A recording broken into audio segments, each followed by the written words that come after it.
Hello and welcome to this video. Today we are looking at the YieldMax announcements that were made on Wednesday, the 9th of July, 2025.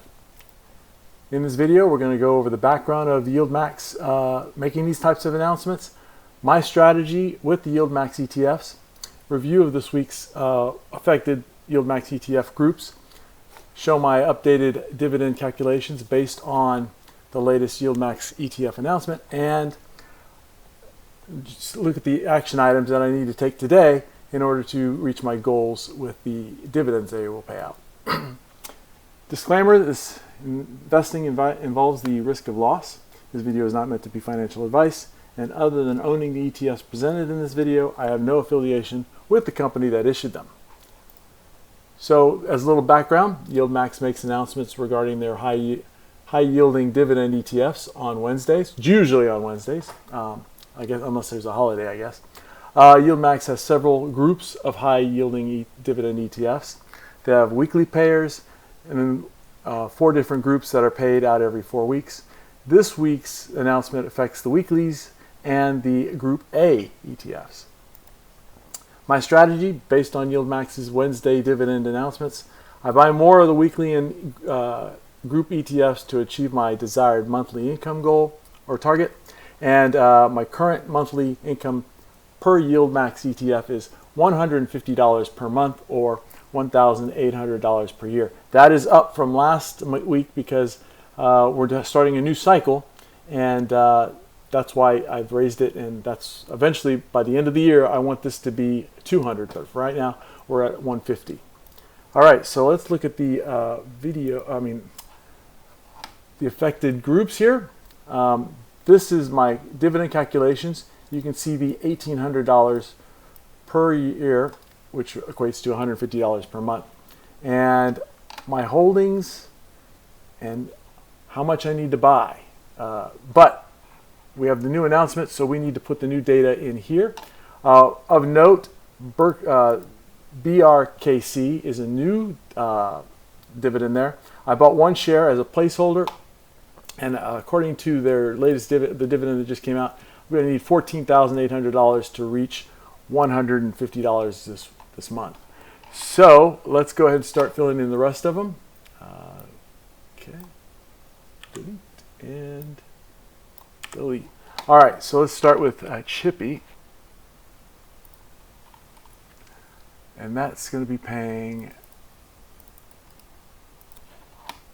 this dividend, this weekly.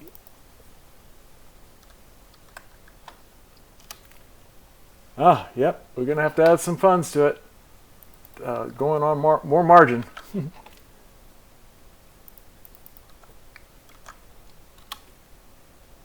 Oh, no. Yeah, okay, that's good. That barely is making it at 1,802 for GPTY. Let's keep going. All right, same thing. This is not bad.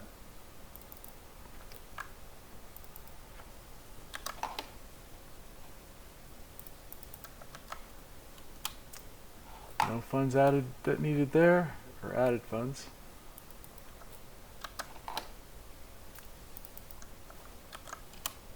So far, only need to add 550, but we got a long way to go.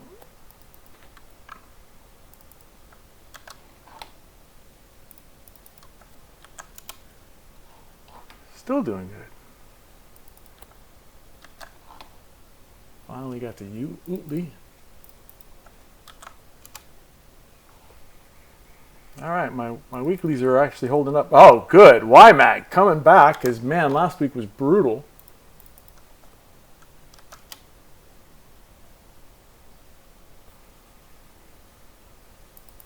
And YieldMax, let's see. Okay, so far for the weeklies I have to add about $1,000 or just under $1,000. And let's go with this. Let's just make sure that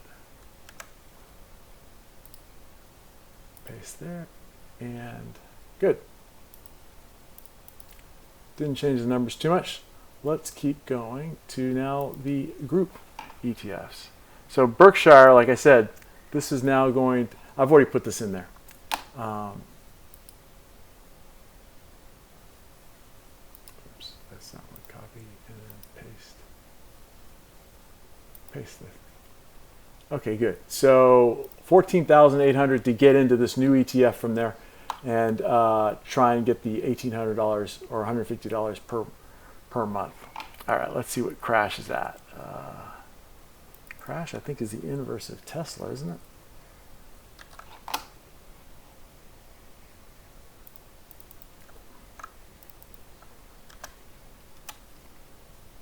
Yep, gonna have to add some there, which is expected because this did go up from 1680 to 1800.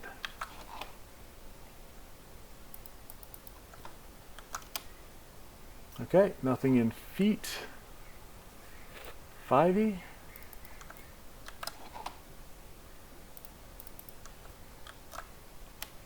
Excellent.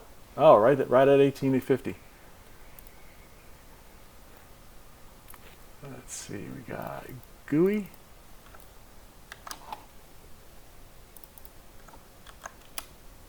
Oh, all right, for GUI we're going to have to add some funds. ORC.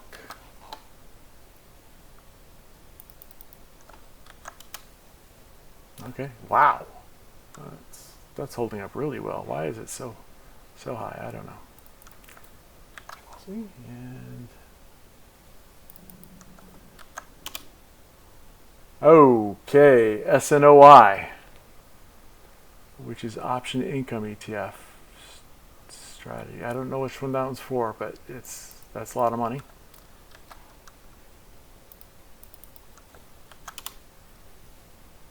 Okay, Tesla is holding up well.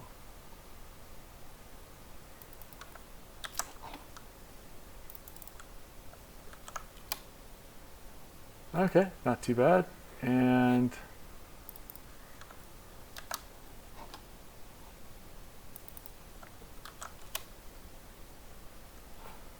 okay, I'd like to see that. And YBIT is the last one. And how are we doing there? All right, so according to this, I need to add $21,000 in margin, or need to put in $21,000 more to buy everything I need to reach my goal of $150 for this for the next 4 weeks. So let's go ahead and that's the analysis. And if I do buy all of those shares, my estimated income will be $2,757, so roughly 2.8. Not bad. I now need to print this out and go buy the shares after the market opens. All right. So that's the analysis. I'm going to be adding $21,000 to that, which is not going to be fun, but that's why I'm using the margin. I can always just sell everything that I'm buying now and just ease down. But eventually, when I get to $200, or this being $2,400, I'm going to stop the YieldMax increases and start focusing on other ETFs. So that's the analysis and the calculations. Let's go ahead and finish up the video. So action items. In order to reach my latest dividend goals, I need to make some additional share purchases into my account. Like I'm starting from scratch for the BRKC. So that's why you saw the $14,000 needed there. Every time they add a new ETF in, I go ahead and buy it, and $14,000 to get $150 for the month. That's not bad. Or $14,000 to get $1,800 for the year. That's over 10%. Hopefully it'll work out. Hopefully it'll be higher, but we'll see. Okay, so if you could come back on the Friday, July 9th. No, not Friday, July 9th. Sorry, this should be the 11th. Today is the 9th. Okay, and come back on the 11th, which is a Friday, to see how much I actually received in my ETF holdings. Oh, one thing I did not show you, and I can do that right now. This is the announcement. So you can see where it says July 9th. there in the upper left. And let's see what the X date and record date are the same. That'll be July 10th, and the payment date should be July 11th. All right. So if you could come back on the 11th to see the video I make for that, really appreciate it. Okay. If you like what you saw, please comment, like, and subscribe. And if you'd like to see last week's payout video, just click the video on the right there. Thanks for watching, and I'll see you in the next video. Thanks.